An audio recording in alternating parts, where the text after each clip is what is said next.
of cold. We are not scared of hot water. We are ready.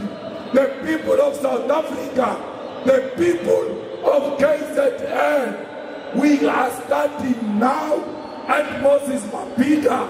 We are marching to the Union Building. From now onwards, we are going to stop at the Union Building. I present to you the People Manifesto of the EFF.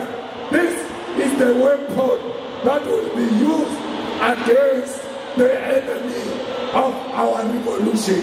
Fellow fighters, this book is 265 pages.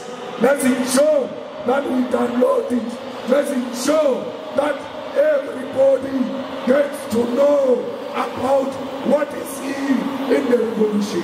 Mabhida!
Mabhida!